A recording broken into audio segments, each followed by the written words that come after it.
I'll be talking about the work we did with some financial entities over the course of about 5 to 6 months last summer. So this effort was an integrated pilot, and so I'll talk about the motivation, the process, and the opportunity that we had to do it. I'll walk you through a description of the pilot effort that we put together, and we have a few demonstration slides of the process itself.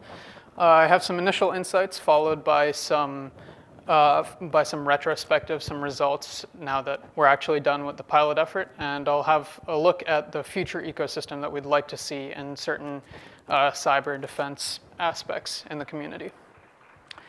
So right to start off, this is kind of the executive summary of our results during the financial sector pilot. So it was a joint IACD effort with the financial sector ISAC, where we worked to provide a better feed of cyber threat intelligence data to certain financial entities. And so the focus here for the pilot was on the use of automation specifically to enhance the use of threat indicators of compromise. We looked at the generation of IoCs. We looked at scoring them in addition to enrichment of the indicators of compromise.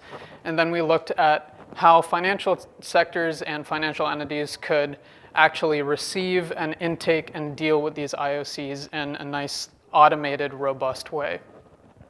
So you'll kind of see at a glance, this graph kind of shows the manual process is on the right. That was the previous time that financial entities were taking to actually remediate these indicators of compromise. It turned out to be on average something like 10 hours. And we got it down to 3 hours at the absolute worst. That 3-hour case is when a financial entity wanted a human in the loop to verify any automated actions that were being taken. If we didn't have a human in the loop, that time could be reduced to under 5 minutes. And so that's just kind of a quick glance at how much automation can kind of help with time savings in a cyber analyst's daily job. So so with that kind of executive summary out of the way, I'll kind of take you through the initial motivation and the process for the pilot. The initial motivation was we had this idea for there to be only one ecosystem. So what that means is we'd like there to be one overarching place where, for example, financial entities can pull a feed of cyber threat data and get some good information that they think can be somewhat trustworthy in terms of how threatening it is, how malicious it is, how bad it might be for their own internal enterprise network. And an integrated pilot, in this specific case, helped us work with different entities altogether. We could kind of share insights and tips on what we did for each of the individual entities and kind of use it to bolster efforts in other places while we were conducting the pilot effort. And so the whole idea was just to help drive automated defense across the whole ecosystem.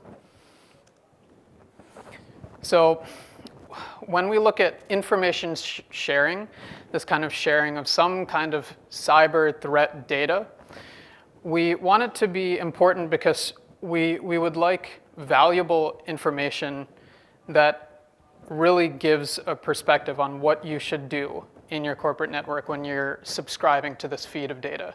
We want some kind of relevant data that has some meaning. You know, we don't want to accidentally block some random domain that's not hosting IP. We want there to be some relevant actual use out of this cyber threat data that people are subscribing to. And so specifically, we want consumers to be able to make timely decisions based on their own local considerations. We'd like each entity had some different internal cyber enterprise setup.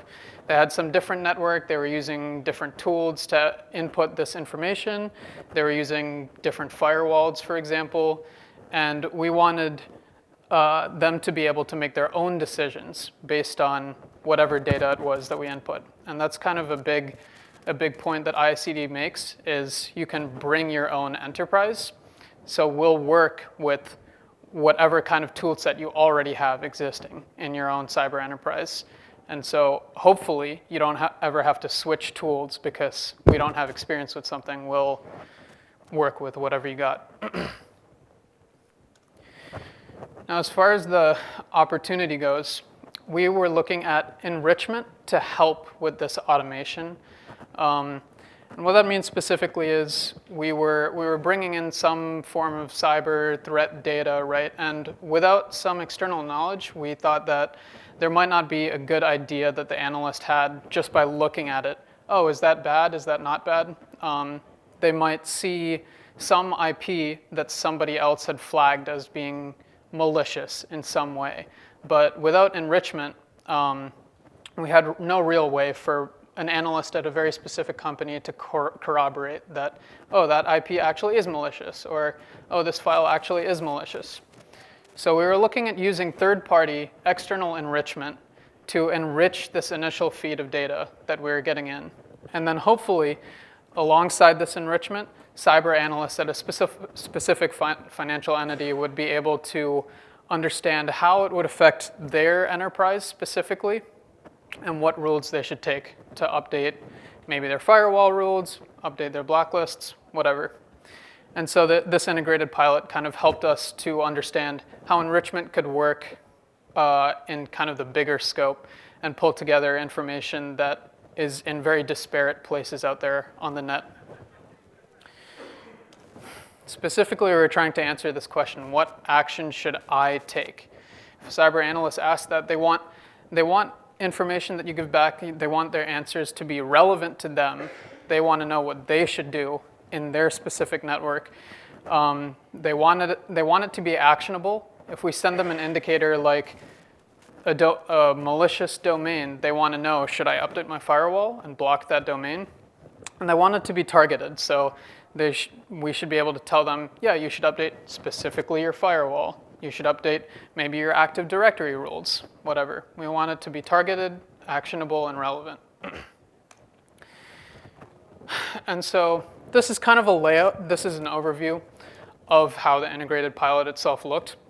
We were working with the Financial Services ISAC, which stands for Information Sharing and Analysis Center. And so the FS-ISAC was kind of the originator of the feed of cyber intelligence data. And we were taking that, parsing it into indicators, and then enriching it. And the enriched indicators, along with the original indicators, were sent sent as sticks bundles to our taxi server. And then the different financial entities were subscribing to our taxi server and ingesting that information.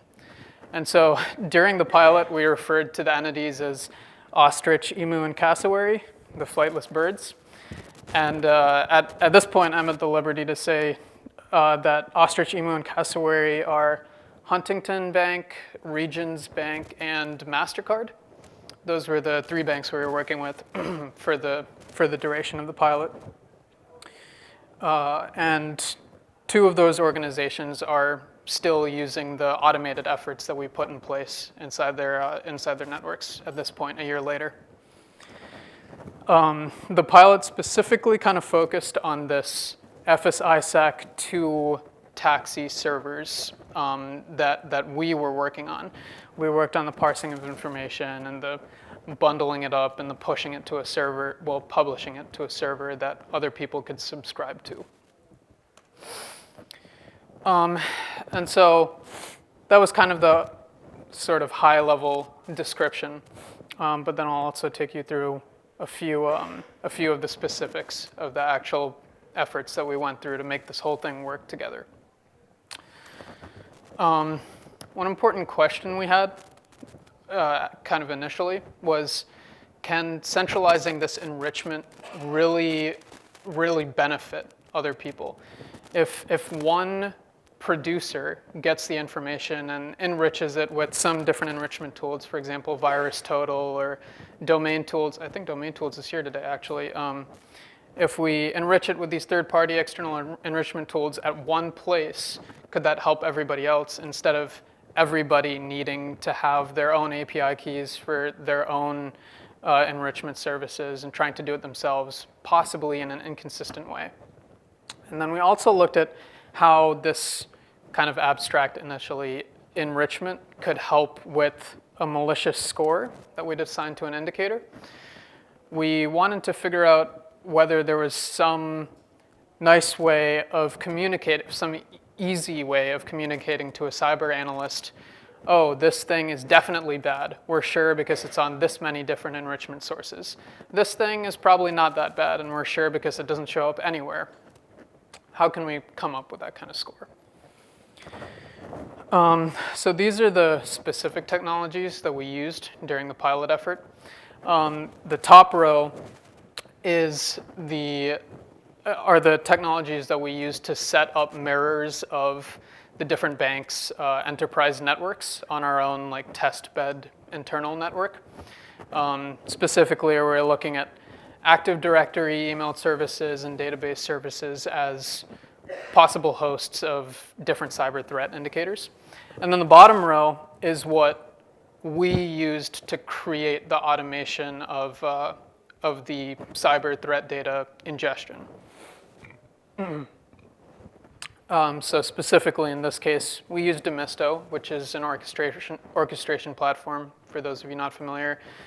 We used Anomaly Threat Stream, which was hosting our taxi server. That's where we pushed indicators up to and enrichment bundles up to for other people to subscribe from.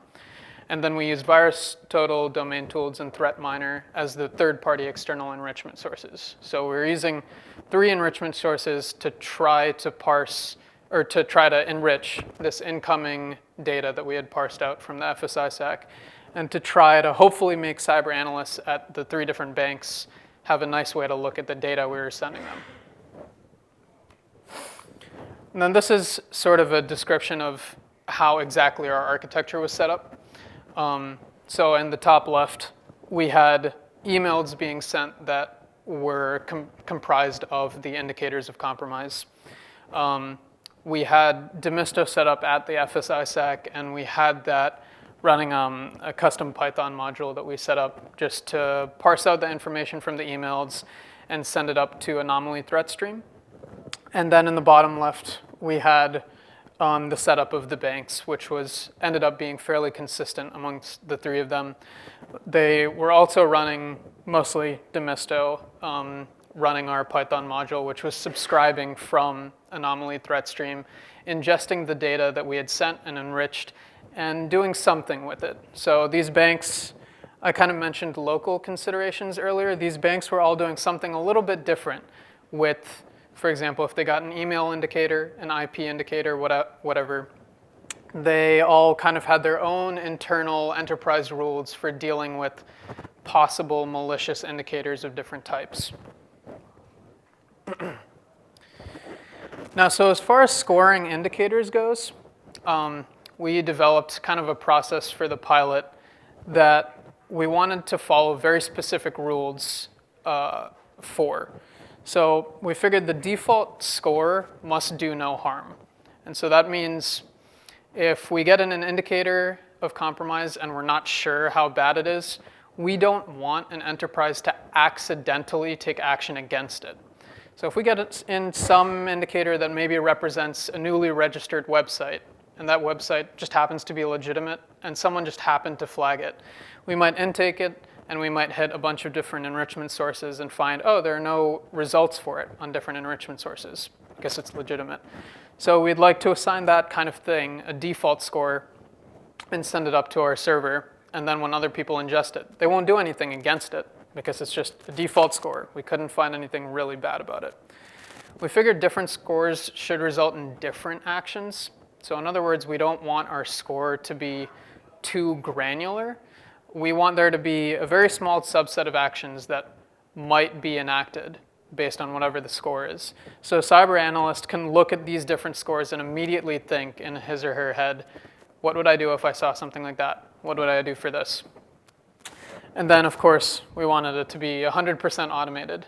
And there's this concept of autoimmunity, which is where if we were wrong about something, we want it to be consistently wrong. And that would help, again, with the cyber analyst, with an actual human looking at it later. They could see what we might have done wrong, but they wouldn't have to be worried about that kind of action changing in the future. And so this is kind of a layout of like the malicious score kind of metric that we came up with. It's very simple. It's supposed to be an extremely transparent way of scoring indicators of compromise. 0 is if something's whitelisted. So specifically, we whitelisted google.com and some other domains, some other IPs. Google.com might show up in actually it does show up in a lot of indicators of compromise because it is somewhat related to some sites that host malware. And since it's a search engine, you can find malware from google.com. So it shows up in a lot of indicators, but obviously we don't want to block it. So that comes up as whitelisted. The default score, undetermined, is if we get something new and we really can't find any results on enrichment for it. And those are the two kind of benevolent scores. The bad ones on the right is if we assign a 2, which is if we get a hit on a single enrichment source. And a 3 is if we get a hit on multiple enrichment sources. And that's what we came up with at the time when we were newly looking for whether enrichment could really help a cyber analyst at a glance determine if something was good or bad. And so now, as far as kind of a retrospective, now that the pilot effort is done and it's been about a year, these are some technical findings. We ended up seeing quite a few overlapping indicators from the feed that we were intaking. So about 6,000 overlapping indicators. And you'll see that, I'm not sure if you can read the graph in the bottom left, but essentially most of those overlapping indicators were IP indicators. Those were the ones that ended up being seen in many, many, many different indicators of compromise. Then we had some like duplicate email indicators. We had a few duplicate file hash indicators, and that was kind of the breakdown of the duplicates. And those duplicates were sometimes interesting because the score of them on average ended up to be a 2, which if you remember our score metric, that 2 means we found them in only one other enrichment source, not multiple. And so that kind of indicated to us at the time, even if there are indicators that many, many different people have seen, enrichment sources don't necessarily update fast enough, at least they didn't at that time. Enrichment sources don't necessarily update fast enough to keep up with how bad they think something is. We were querying VirusTotal, domain tools, and ThreatMiner, and we only so often found a hit on even one of them for something that 5 different people had flagged as bad in the last 5 or 10 minutes. And I have here, just kind of to reinforce the stat, the time to automatically score and publish these indicators after parsing the FS-ISAC feed and turning them into STIX objects and querying different enrichment tools, that time was 1 minute to actually do all that and push it upstream to the taxi server. In the past, when they were looking at this feed manually at the FS-ISAC, the time to manually score and publish it ended up being almost 6 hours. So that's kind of a crazy time saving just at the FS-ISAC, not even at the ingestion level when it gets to a cyber analyst on the other side.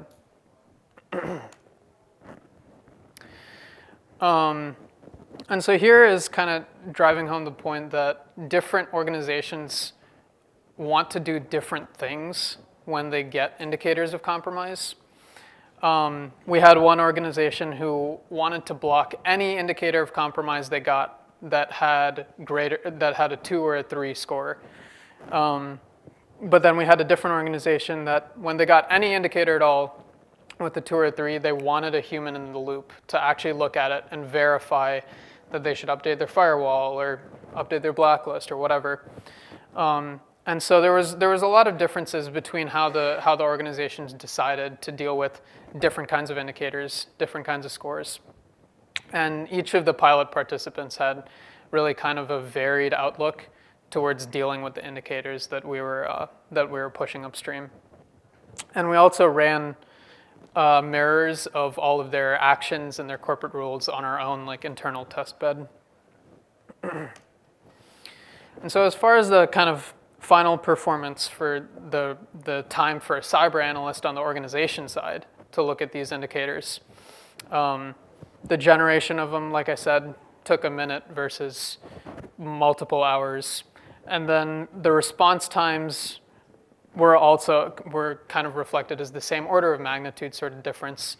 We got things down to like minutes where before they had been on the order of hours. And it was just extremely helpful for the different organizations and the FS-ISAC itself to go through the extremely large amount of data that we see coming out of all these kinds of automated tools at this point.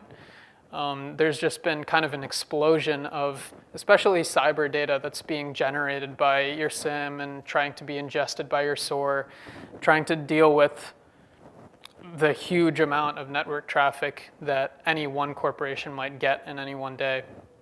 And so just, automation is good. It's kind of the point of this slide. And this is kind of an overview of the before and after for each of the separate organizations. On the left column, as far as a security automation and orchestration platform, so like Demisto, before we started the pilot, none of the three organizations were actually using a SOAR platform at all to help with automated ingestion of cyber threat data. But after our pilot was finished, all three of them were. And that just helps their cyber analysts quite a bit with dealing with all this data that they have to deal with.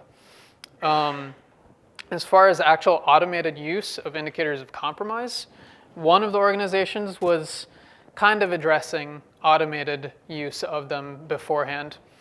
They were looking at indicators in somewhat an automated way for certain indicators, but after the pilot was done, all three of them were, because they were using SOAR platforms which helped with the automated ingestion. And then as far as the use of the scores that we came up with, two of the organizations were using that and are still using that today. One of the organizations came up with their own kind of enrichment algorithm to deal with incoming indicators and that they used in-house. And so, so now I'll take you through some of the insights that we had initially when working on the pilot, just after the pilot was done, and now, a year later. One big idea when we were doing this pilot was risk tolerance and impact. We wanted to be sure that some bad suggestion didn't have too much of an impact on an enterprise network. And we wanted to be sure that there was never too much risk in the feed that we were sending out. So we wanted to be absolutely sure that we didn't incorrectly say some indicator was actually a score of 3 when it should have been a score of 1. We wanted to make sure that each entity had some amount of understanding of their own network in order to understand what kind of risk an ingestion of a feed like this represents when they set up automated actions for Demisto to do, for example. We also looked at information sources. So it can sometimes get tricky to set up like a trusted information source of this kind of cyber threat data. And each different source really shouldn't require its own kind of client and its own like huge bar to sending out cyber threat data. We wanted to make it easier for people to be able to share data if they need to, and hopefully get it ingested somehow. And then something we ran into with one of the organizations especially was the idea of tell me what I need to know and let me ask about the rest. And so this was important because some of the organizations did not care at all about some of the enrichment that we were doing. When we sent out data with a bunch of auxiliary information, they only cared about the initial data. They only cared about the first time you've seen a malicious file hash, something like that. So they wanted to be able to just get in the initial data. That was it. That's all they cared about. And then ask about some of the auxiliary information if their cyber analyst needed some extra information, whatever. And then kind of the last thing we ran into was how other organizations would see our opinion, in this case, our score of the indicator. We wanted to be, like I said, really transparent about the scoring algorithm. We wanted to be really simple about it. We didn't want to have like a really complex algorithm that was doing a lot of crazy things, figuring out a score metric for these organizations to deal with. At the beginning, we figured transparency and simplicity would really inspire trust in something like a feed that was telling other organizations, what should you do if you... So as far as lessons learned for the actual scoring goes, different organizations, again, this kind of hammers home the point that different organizations wanted different things based on their own internal network. They wanted sort of different things, but all of them agreed that they wanted confidence that an indicator is associated with malicious activity. That was a consideration, a big consideration for all three of them. And so that scoring really, really helped with just the prioritization at whomever ends up ingesting the data. If a cyber analyst, for one of them, if they wanted a human in the loop for the workflow they were conducting, if they want a human in the loop, somebody like that can look at their data stream and say, all right, I'm going to address these threes first. I'm going to look at everything that has a score of 3 and figure out if they actually need to be addressed, if I actually need to, update my corporate rule, my enterprise rules to deal with them. And so just that score really helped with people dealing with these indicators in maybe not always a fully automated way, but at least a way that was helped by automation. And then this pilot also showed that there is some work, at the time there was some work that needed to be done on enrichment sources. So if you're familiar with the STIX format, which is sharing threat indicator expressions, something like that, I don't even know. It's a format for describing different cyber data. So it can be indicators, it can be identities of corporations who have submitted the indicators, it can be relationships between different indicators. But specifically, when we were looking at enrichment, we didn't find any kind of enrichment indicator, or enrichment object, any kind of nice object that we could shove our enrichment data into. So we had to create a custom object for that, for STIX 2.x. So we did that, and it had the source name, so whether it came from VirusTotal or whatever, and it had the score, and it had the raw data, and it had links to any other supporting enrichment that were found for the same indicator. And the problem we ran into was kind of on the STIX side. There was no custom enrichment object at the time. But then it was kind of also on the enrichment tool side. Like I said earlier, sometimes enrichment tools just don't update fast enough. If you query for an IP, you don't get back any hits, and you're not left in a better place for deciding whether this IP is actually good or actually bad. So including this enrichment object helped for a cyber analyst at the end to really show their work in saying, yeah, I queried this, this, and this, got these results back, got a score of 50 out of 67 on VirusTotal and what have you out of 100 on domain tooled, stuff like that. As far as other lessons learned, not so much scoring, but different organizations may want access to different information to support their decisions. And so that's kind of an offshoot from the tell me what I need to know and I'll ask about the rest. Sometimes they use different information to make informative decisions about what they actually wanted to do to update their enterprise rules. Something we also ran into was that there's multiple ways to deal with the STIX format and to shove information into it. That at certain points was a problem when we had to decide a nice way to provide certain information. We just kind of ended up deciding, you know what, it's going to be formatted like this, and everybody pulling the information is going to have to expect it to be formatted like this. At the time, that was a little bit of a problem because, you know, we had to have a lot of communication, and there was a little bit of a bar for the people subscribing to the feed to really understand how exactly our information was set up. Something else we ran into was that there was more commonly used information than we expected there to be initially. And so we figured, you know, it would be good if that commonly used information could be in a published feed. And everybody else can subscribe to that common information just in a nice automated manner. And then at least initially, organizations, you know, are not necessarily going to be super comfortable about subscribing to an automated feed like this. They're gonna want to check your work. They're going to want to understand how you're scoring indicators, how you're parsing indicators from a feed, whatever.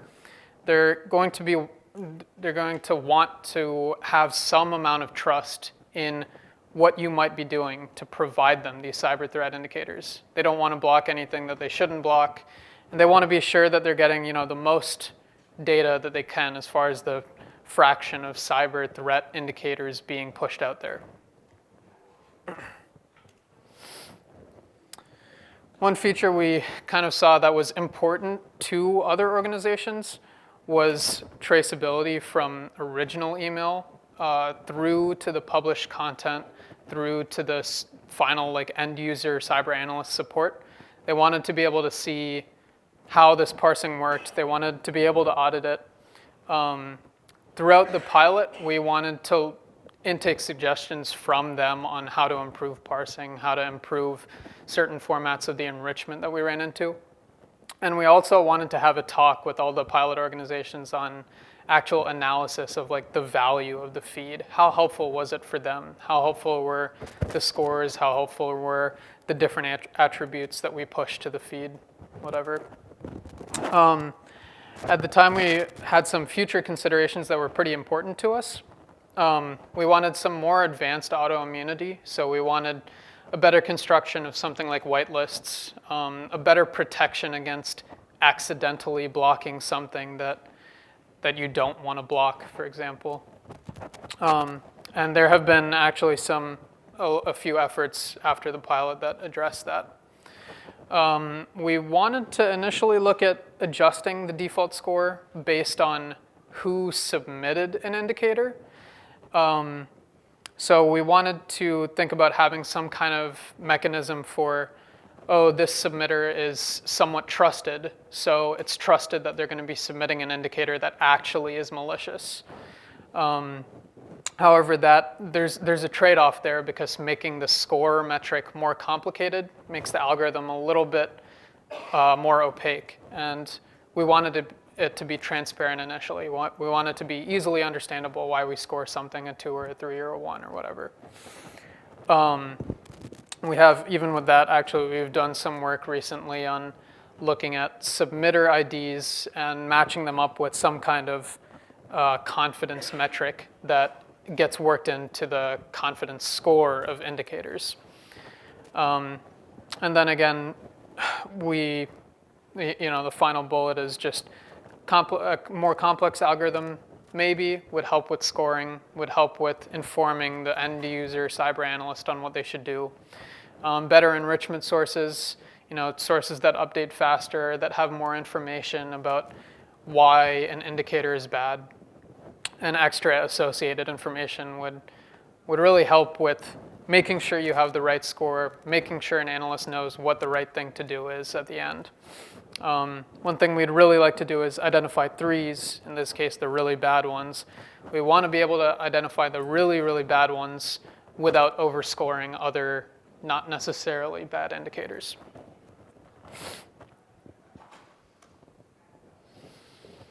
All right, then, so after our pilot effort, we kind of put together some ideas of what we'd like this future ecosystem to look like. What we would like a whole integrated effort with organizations working together to look like.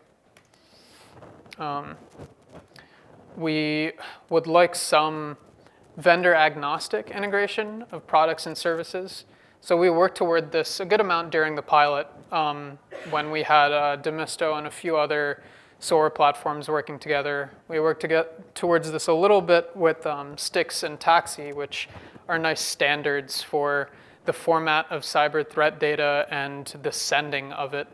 And it would be really nice if lots of different products are extendable and agnostic of the format you keep your data in. That would help an organization like this be possible, where people could just share back and forth, oh, you know, I got this indicator, I got that indicator. And suggestions like this would be able to flow between different entities much more easily. We ran into multiple models for sharing information, and we thought that it might be nice if these different kind of ways of sharing information were a little bit more standardized. So for example, you know, there are some threat intelligence platforms that we were using. There were like commercial threat providers, but then there also might be cross-organizational collaboration.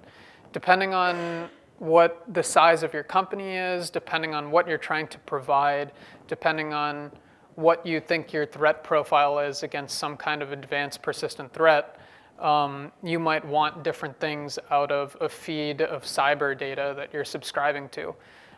So there are just many different things that you might be looking for in a feed that you might be worried about getting. And then there's this idea of circles of trust that we came up with. And so this is just this kind of thing that I mentioned earlier, entities working together, maybe subscribing from a feed, and they all, hopefully, ideally, trust each other to submit more indicators of compromise that they are seeing.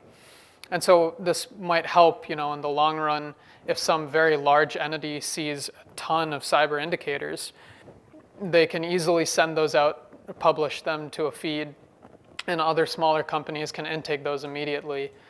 And something like that would really help with cyber resilience, which is a bit of a buzzword, but ideally it would be someone big sees a threat, notifies other people of it, and the other people are immediately able to update their rules to stop the threat before it gets into their enterprise.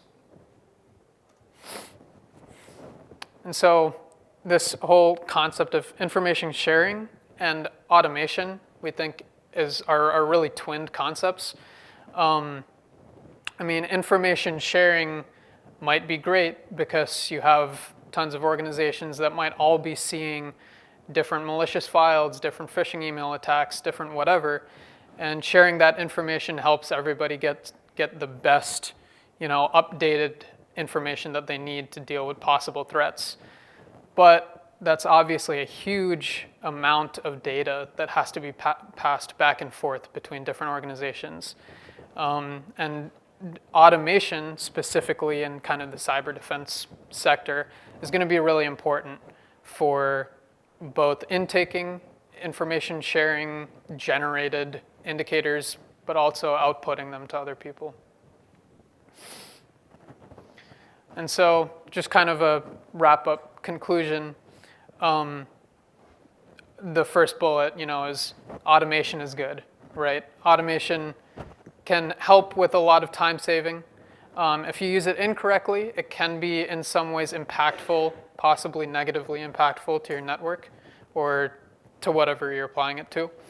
But nicely set up automation can really, really help, especially in this case, your cyber analysts deal with the data that they need to deal with to keep your company safe.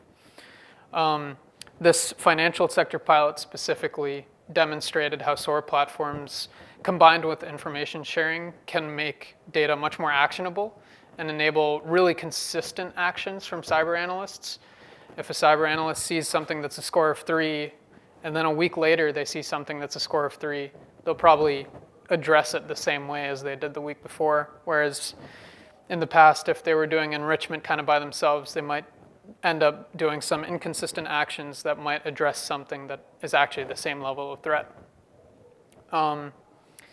And this cooperation between our team at APL, IACD, and the FS-ISAC and the different financial institutions was really critical to figuring out how this kind of thing would work in practice. And we found out a lot of good things about companies working together, and then we found out a lot of sticking points that might come up in this kind of thing. But yeah, it was super helpful. And with that, I'm done. Do you have any questions? I'd love to take them. Yes? So you mentioned 2 of the 3 are still using it without naming names and throwing out a bus. Why is the 3rd one not? Or why are 2 using it and 1 not? Sure. Yeah, so the 3rd one, during our pilot, actually before our pilot, they had kind of an odd method of automation. Mostly they were using a kind of a kludge of Perl scripts, which is maybe familiar to some people in this room. And so the act of automating some of this indicator ingestion in their network wasn't immediately super helpful to some of their analysts because they were still kind of preferring the old method of doing things. And it kind of happened so that in the 3 months that we worked with them, it never quite hit the turning point where the analysts that they had at the job ever got around to preferring a tool like Demisto over the more manual way that they were already used to doing things. And so they just kind of never stuck with it after the end of the pilot. Yeah. All right. Well, if nobody has any more questions, that is the end of my slides. And thank you very much.